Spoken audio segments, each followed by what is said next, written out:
Alright, making up the schedule for my current 185 class. What I'd like you guys to do is take 193, 194. And if you're up to 3 classes, you can do the manufacturing 101. That class doesn't have any homework. You will be going to lab. For the most part, will be virtual on 193, 194. And again, you guys are eligible to take 225 again. So I encourage you to take 225 for help. And then if you feel like it's too much CAD, you could just get rid of 194, take 193 and manufacturing 101. Or you could just take the 2 CAD classes, or take all 3, and then the skills building class. So that's your options for the summer. I can then make up your schedule whatever way you want to go. And then in the fall, because you've done 193, you're eligible for 195.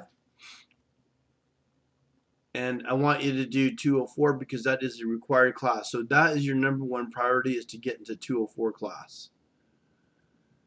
I'd also like you to get into the SolidWorks class.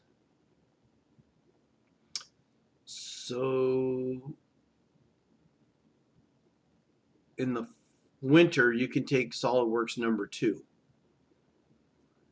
And I also need you to take 205, as that is a prerequisite from 204. So you had to do 204 before you get into 205. And we can do the next, if you want to go for the CATIA certificate, you can actually add this one on there. And I also cover the NC programming that some have been asking for. And then if you think, hey, this is going to be too much, because I'll tell you right now, 205 is a very busy class. 259 is not too bad. 196 is not too bad. But 205 is kind of a busy class. We could put in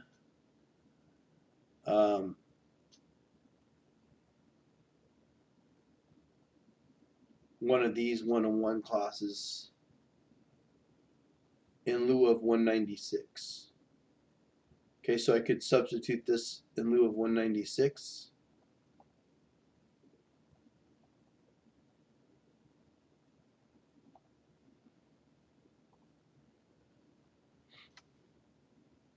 All right, it just depends. If you want to be more CAD orientated, you would take these.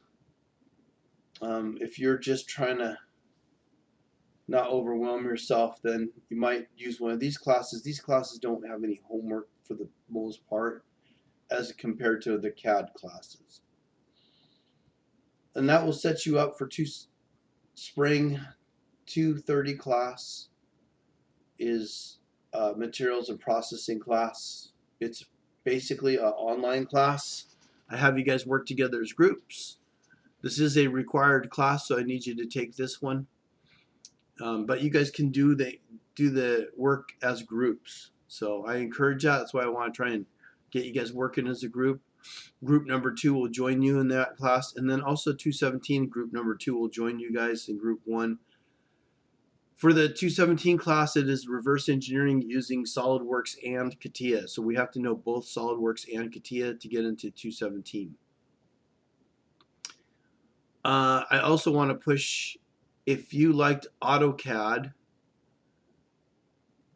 so if you took AutoCAD here or before and you want to take more AutoCAD, then this is going to be your 203 class.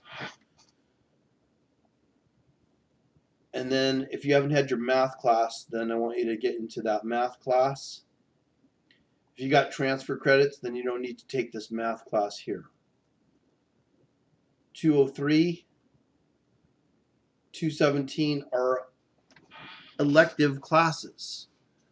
So if you feel like, well, actually, there's only those 2 CAD classes. Well, no, yeah, because 230 is not CAD. The math is not a CAD class. So you'd only have 2 CAD classes here. But again, if you just want to take one of the CAD classes, that would be fine. And at this point, you probably shouldn't need 225 or 226 anymore. You've probably taken all 4 classes. So that's what I'm aiming for the 185 class, to stay one cohesive cohort team there.